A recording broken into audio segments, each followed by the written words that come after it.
Coba fitur dengarkan berita di News Plus aplikasi RCTI Plus.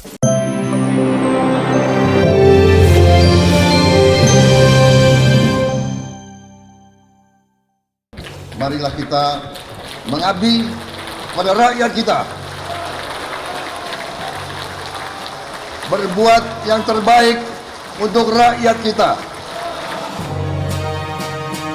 Sah, kemarin akhirnya Presiden Prabowo Subianto telah resmi melantik 961 kepala daerah hasil Pilkada serentak 2024 lalu. Kepala daerah yang kemarin dilantik di halaman Istana Negara Jakarta terdiri dari 33 gubernur dan 33 wakil gubernur, 363 bupati dan 362 wakil bupati, serta 85 wali kota dan 85 wakil wali kota yang tersebar di seluruh wilayah Nusantara. Yang menarik, di antara ratusan kepala dan wakil kepala daerah itu, ada sejumlah publik figur yang turut dilantik oleh Presiden, di antaranya aktor Gaek Rano Karno, yang berhasil memenangkan Pilkada DKI Jakarta sebagai wakil gubernur bersama Gubernur Pramono Anung. Usai dilantik, aktor yang karib disapa Bang Dul ini langsung disambut oleh warga di kantor gubernur bersama pasangannya Gubernur Pramono Anung. Manikin. Oh, kemarin nggak ini Pak. Pak jalur. Ya. Gimana? Manikin kasih jalan dulu. Pak jalur.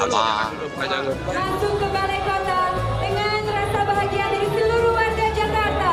Kami ucapkan selamat datang di Balai Kota. Selain beberapa aktor senior yang sudah pernah menjabat sebagai salah satu petinggi di daerah masing-masing, nama-nama baru dari kalangan selebriti juga resmi dilantik. Salah satunya adik ipar dari presenter Tajir yang juga staf khusus Presiden Raffi Ahmad, yakni JJ Ritchie Ismail alias JJ Govinda, sebagai Bupati Bandung Barat, ditemani sang istri Syana Sadika. Alhamdulillah semuanya lancar. Tadi Prabowo sangat luar biasa. Beliau yang nyamperin kita semua untuk salaman sekitar 920 orangan. Sangat luar biasa Pak Haji ya. Ya, jujur saya pernah berdoa bahwa saya tidak mau jadi pejabat lagi di Raudhah Masjid di Nabawi, kecuali Allah yang berkehendak. Tiba-tiba saya jadi lagi, bukan karena kehendak saya juga ya, karena memang didorong. Sekarang jadi mudah-mudahan doain, mudah-mudahan dapat petunjuk dari Tuhan. Sekali alhamdulillah saya bersama Pak Wakil Bupati Indramayu lancar tadi dilantik oleh Pak Presiden. Suatu kebanggaan. Saya kan kepala daerah tingkat 2 bersama beliau ini, yang biasanya dilantik oleh gubernur, sekarang dilantik oleh Presiden bareng-bareng. Selain JJ, ada pula presenter Muhammad Farhan yang resmi dilantik sebagai Wali Kota Bandung. Tak ketinggalan aktor Ali Syakib yang dilantik sebagai Wakil Bupati Bandung Barat. Presenter Ramzi yang dilantik sebagai Wakil Bupati Kabupaten Cianjur dan Bobby Maulana sebagai Wakil Wali Kota Sukabumi. Happy lah didampingin istri yang cantik dong. Secerah hati kita. Mudah-mudahan semuanya lancar ya.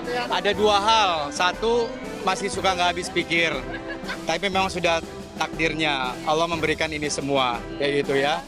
Nah yang kedua, ini juga menjadi peristiwa sejarah. Ini untuk pertama kalinya seluruh kepala daerah itu dilantik oleh Bapak Presiden. Biasanya kan Presiden hanya melantik gubernur. Senang luar biasa dan memang mudah-mudahan ini jadi perjalanan yang bisa diabadikan untuk ke depan, seluruh kepala daerah bersatu semua.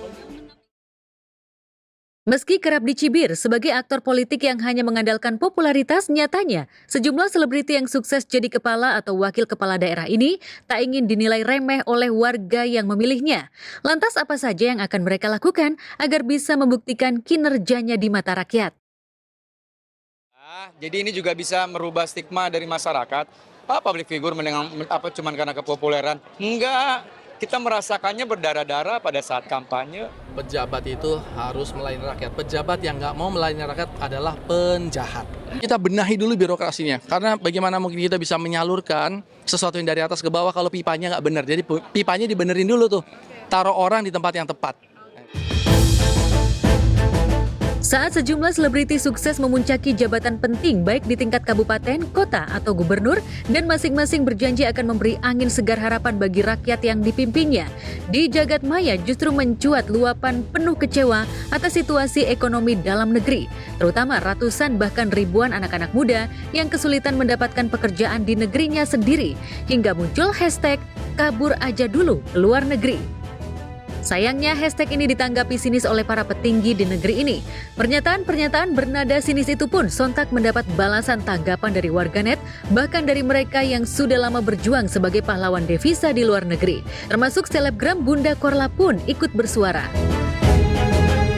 Hashtag itu adalah suatu keluhan, kayak kegereman, keemosionalan, curhatan mereka yang memang selama ini mencari lapangan kerja itu sangat sulit. Dikarenakan bukan karena banyaknya lapangan kerja yang seperti sekarang ini, tapi persyaratan-persyaratan yang terkadang tidak masuk di akal, dari usia, gender, tinggi badan, fisik. Itu sebenarnya harus dihapuskan karena tidak adil. Tak ada satupun di negeri ini yang ingin pergi meninggalkan keluarga demi mencari nafkah di luar negeri jika di negeri sendiri bisa mudah mendapatkan pekerjaan. Jangankan upah yang layak, ada banyak persyaratan tak masuk akal, sehingga bukan rahasia lagi jika kerja di dalam negeri harus banyak relasi, hingga kong kali kong uang sogokan. Berbeda dengan apa yang dialami Bunda Korla selama bekerja di Jerman sebagai pramusaji.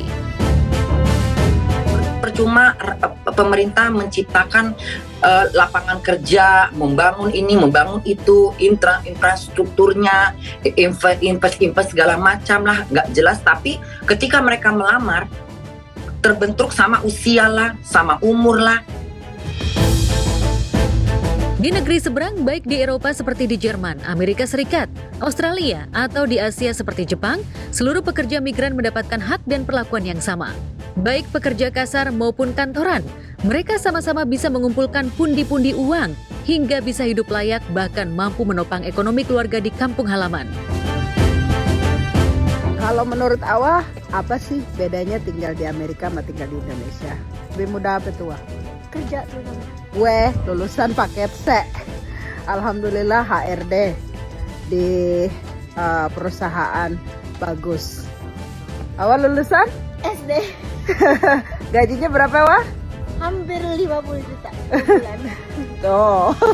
Anak-anak umur ini ya, milenial dan terutama Gen Z ini, mereka lebih kritis loh. Lebih berani ngomong, lebih berani bersikap. Mereka ngelihat lah bagaimana kita semua orang-orang tua yang sedang mendapatkan amanah, bagaimana kita mengurus negara ini. Waduh, di polisi kena, di mana-mana kena, ada korupsinya, semua ada. Ya jadi menurut saya investasi banyak lari karena tidak ada kepastian hukum di sini. Peraturan demikian cepat berganti, ini jadi masalah. Jadi dan mereka merasa lebih dihargai juga di luar negeri. Ya di sini untuk mendapatkan pekerjaan UMR aja susah. Pilihan bekerja di luar negeri bahkan banyak dilakoni sejumlah selebriti seperti pasangan Tengku Firmansyah dan Cindy Fatikasari yang rela tinggal dan bekerja di Kanada. Begitupun dengan duo kakak beradik Gracia Indri dan Gisela Cindy yang memilih tinggal menetap di Ontario, Kanada. Hingga Terry Putri yang tinggal di Amerika Serikat ikut bersama suaminya. Tapi benarkah bekerja di luar negeri semudah yang dibayangkan? Apa kata Bunda Korla dan para selebriti? Kalau di sana mah yang seperti teman-teman lihat, aku otomatis harus bekerja di sana. Karena nggak bisa juga kalau di sana tuh harus kerja, nggak bisa diem gitu. Semua orang terus bekerja masing-masing. Dan aku juga kerja di pengantar makanan kan, food delivery. Ya kayak GoFood gitulah gitu. Bener jadi kayak pengantar makanan gitu. Jadi kayak hidup di dua dunia. Aku bilang sekarang aku tuh di sana tuh bener ngelepasin semuanya. Ngantar-ngantar makanan. Berwarna aja jadi hidupnya. Kita harus mencontoh negara-negara yang sudah maju. Jadi kalau bisa dimudahkan gitu. Kalau memang kerja sebagai buruh, sapu jalanan, atau misalnya restoran, menyiram air, menyiram bunga di jalan, masa kita harus cari yang lulusan kuliahan, kan nggak mungkin. Di tengah antusiasme generasi angkatan kerja baru yang ingin pergi ke luar negeri untuk bekerja, staf sus Presiden Bidang Pembinaan Generasi Muda dan Pekerja Seni Raffi Ahmad pun ikut dibuat risau dengan hashtag yang menggema. Ia bahkan meminta netizen agar mengganti hashtag kabur aja dulu dengan hashtag pergi migran pulang juragan. Hashtag kita bicara kabur aja ini, kita harus membuat hashtag ini menjadi vibes positif, di mana kita nanti akan menyuarakan hashtag yang lebih baik, yaitu pergi migran pergi migran pulang juragan. Jadi Indonesia tuh harus maju. Ini udah 2025. Mau sampai kapan berlarut-larut seperti ini? Ini kan sudah berlaku dari zaman Orde yang Bunda nggak mau sebut. Tapi kita tahu semua, Bunda sebagai orang lama yang udah umurnya 51, itu udah kayaknya budaya ini nggak pernah hilang.